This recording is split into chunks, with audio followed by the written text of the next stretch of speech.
What's up guys? Today we're going to be doing a mod that is going to make a huge difference in the way that our Toyota feels and performs. Join me as we go through the process of re-gearing at home using East Coast Gear Supply's fully built third member and clamshell. This process will be the same for the 3rd gen Tacomas, FJ Cruisers, and 5th gen 4Runner. We will go over what you need, how to order, and we will do a full install. We will also do some before and after comparisons to see how the re-gear affects our RPM at various highway speeds, so stay tuned.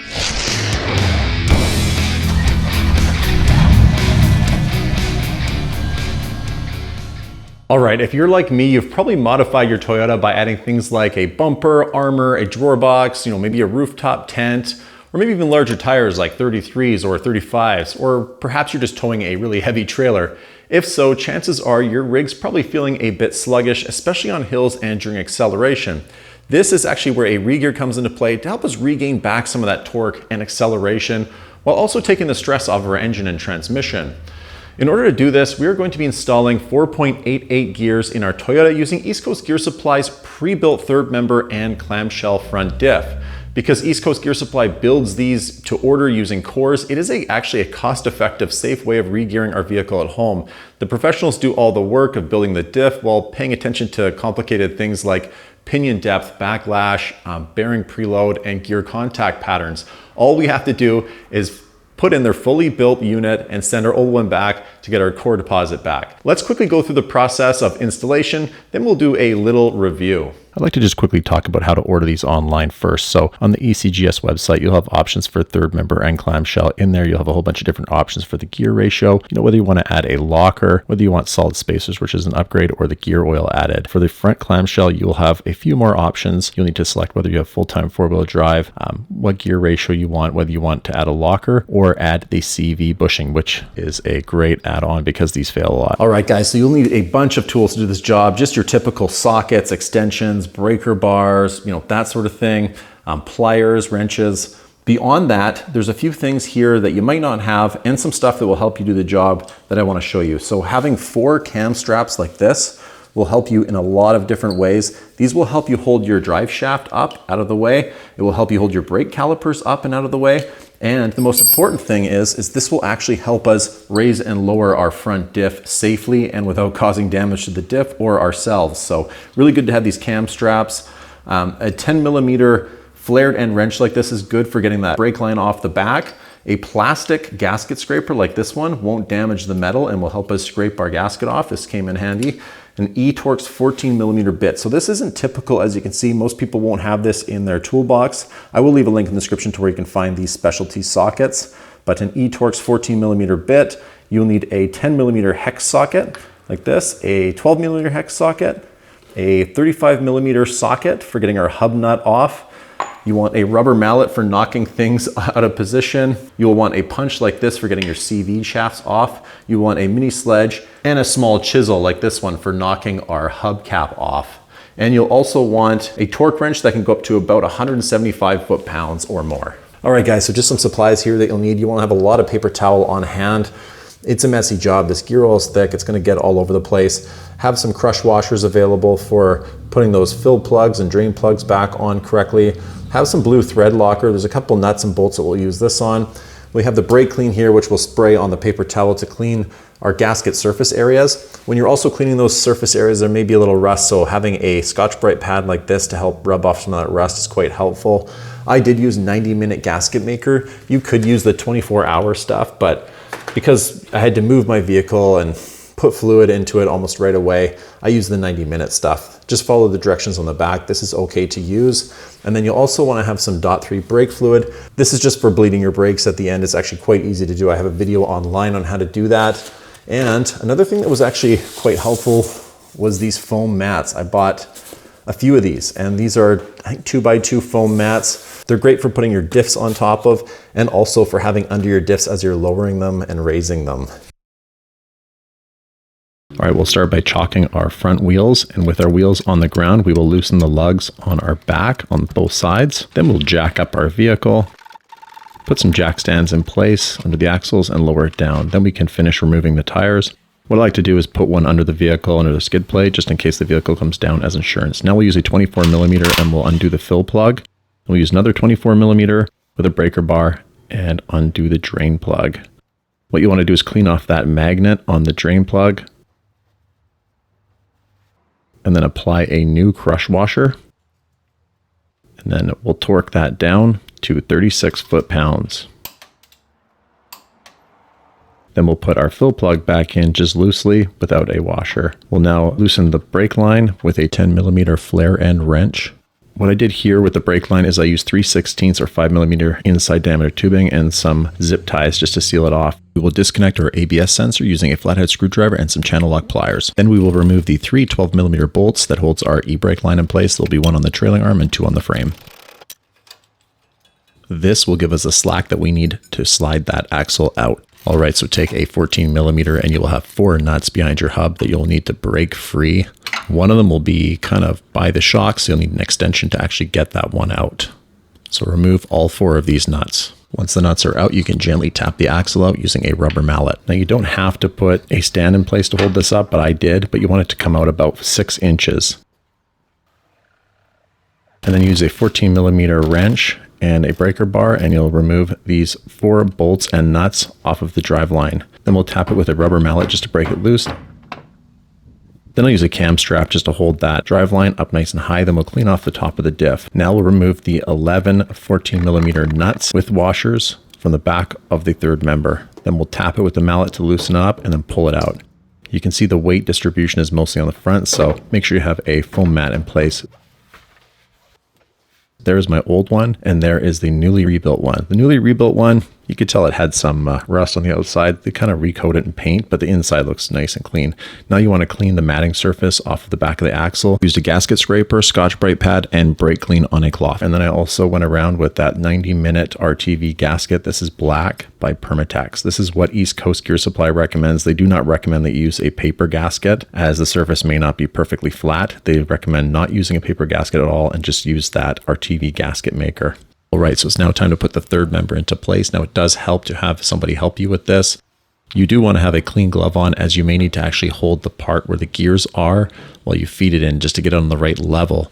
Be sure not to touch any of that RTV gasket maker or smear it as you're sliding it in. You just want it to directly go in. Once you get it in place, put all 11 washers in place, then put the nuts on, and then just tighten them down enough to where you see that gasket maker pushing out each of the sides. After it starts to push out, leave it for an hour, and then we'll come in and do the final torquing. We'll want to alternate and crisscross, going from side to side, and one full circle. Make sure this surface is nice and clean, and we are now ready to slide those axles into that new gear or that new third member. So just move it around back and forth and it will eventually slide in.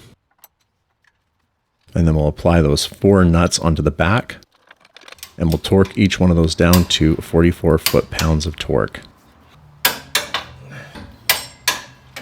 We'll now reattach our brake line using a 10mm flare nut wrench. We will now reseat the connector for the ABS sensor.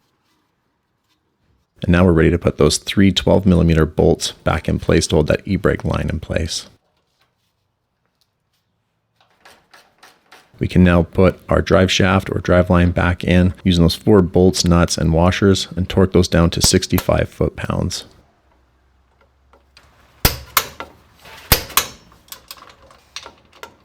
Now you want to fill the diff with non-synthetic 85W40 from Lucas Oil Products. This is what ECGS recommends. Fill it till it starts to drip out, and then you can put your fill plug on with your new crush washer at 36 foot-pounds.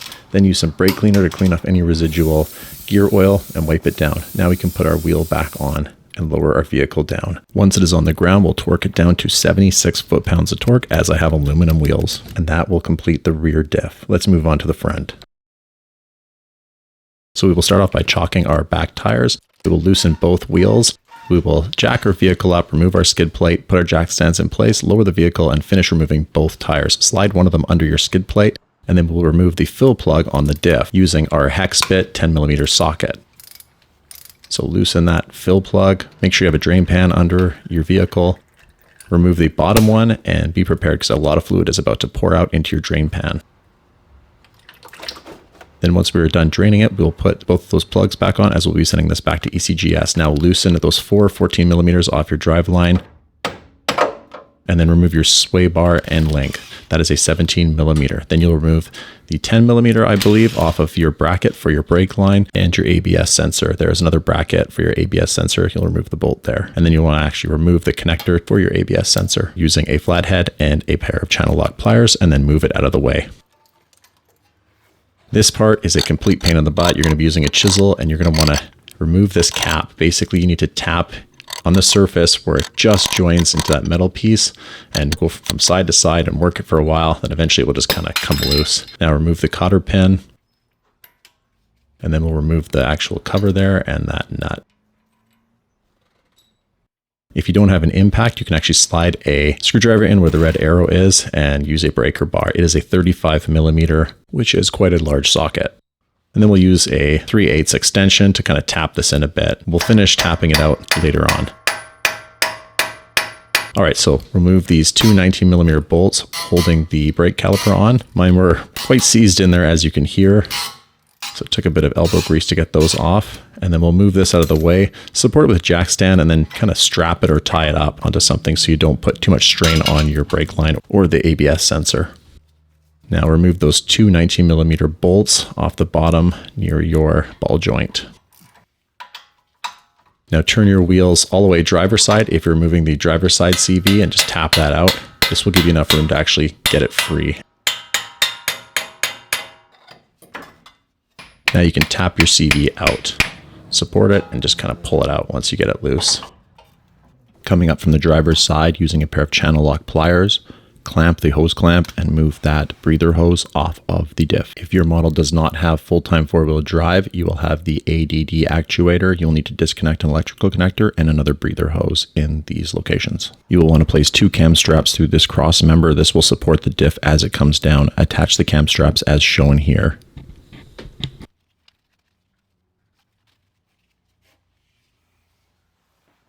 Using a 19 millimeter wrench and socket, remove these two bolts holding the diff supports up onto the cross member. Then you'll want to remove this fastener using your 12 millimeter hex bit socket. You are now ready to lower your diff, so I found the easiest way was to lower the cam strap on the passenger side first, angle it, push it up, and get it down. Alright, so we'll have some parts we need to move over from our old diff to our new diff. We'll have these 4 bolts on the side. These are torx 14s. We'll have this breather tube and the bracket, and these 3 19 millimeter bolts on the side, and then there'll be 2 underneath as well.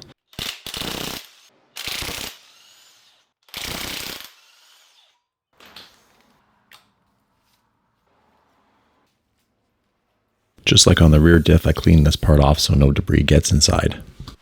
Alright, so break loose and remove these 4 14 millimeter torx fasteners.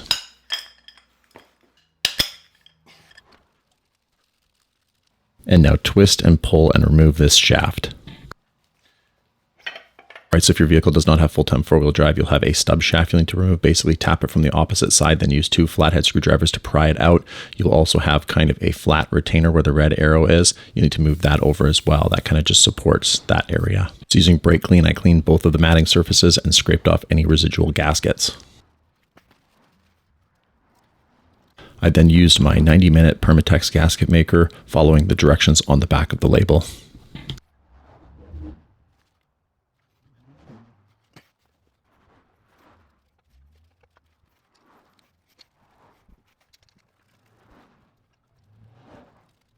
It does not hurt to use blue Loctite on these bolts.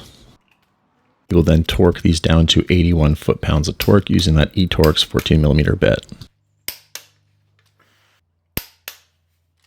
We have one last bracket that we need to remove from our old diff and onto our new diff.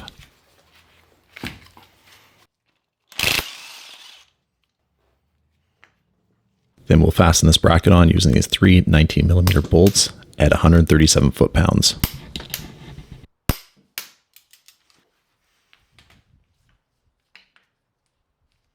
We will put this mounting bracket on using 2 17 millimeter bolts at 80 foot-pounds. Alright, so get those cam straps in place and slowly start to tighten the straps. Tighten up the driver's side first, and then kind of get that mount for that torx bit up and into its holder, and then kind of work the other straps, pulling them up and getting it into position. Then we'll slide our two 19mm bolts into position with the washers and nuts, and then tighten them up using our wrench and socket to 101 foot-pounds of torque each.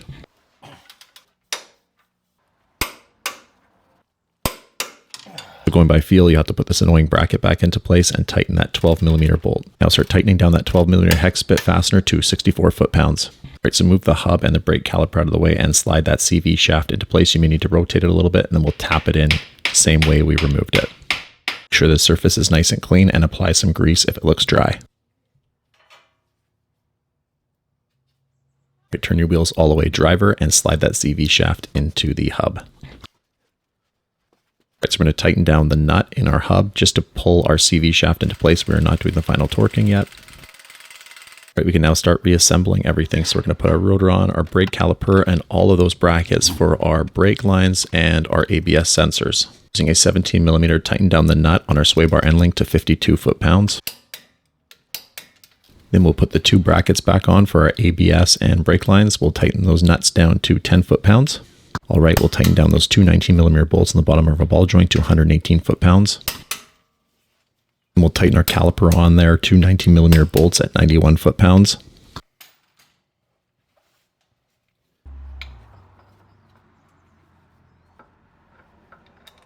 And then we'll tighten our drive shaft back into place. So there'll be 4 bolts and nuts and washers, and we'll tighten those down to 65 foot-pounds.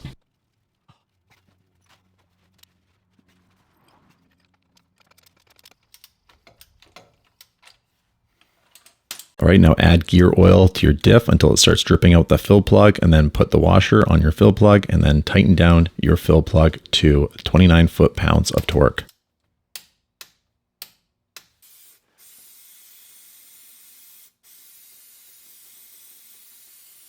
All right, so there's a few different ways that you can torque down that hub nut. What I did is I actually put my wheel back on, tightened it down, lowered the vehicle down on the ground, took the cap off the wheel.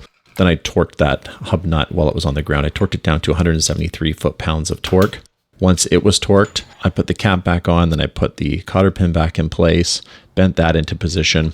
Then I raised the vehicle up, I took the tire off, and then I put that metal cap back on. I banged that into place. That seals that kind of hub. Then I put the wheel on, then I torqued the wheel down to 76 foot-pounds of torque. There's a few different ways you can do this. This is just how I did it. Let's do our highway RPM comparison. So before the regear, we had 1700 RPMs at 60 miles per hour. After the regear, we're doing 2200 RPMs at 60 miles per hour. So a 500 RPM increase there with the regear at 60 miles per hour. This is before the regear. 70 miles per hour, we were doing 1950 RPM, so just under 2000. After the regear, at 70 miles per hour, we were doing just over 2500 RPMs. So definitely an increase in the RPMs there. Keep in mind, I am on 33s and I am going to be pulling a heavy trailer, so this will be perfect for me. This definitely won't be for everybody. If you have larger tires, it will compensate and your RPMs will be lower. All right, guys, so the best way I can describe the performance after doing the regear is the vehicle feels much lighter.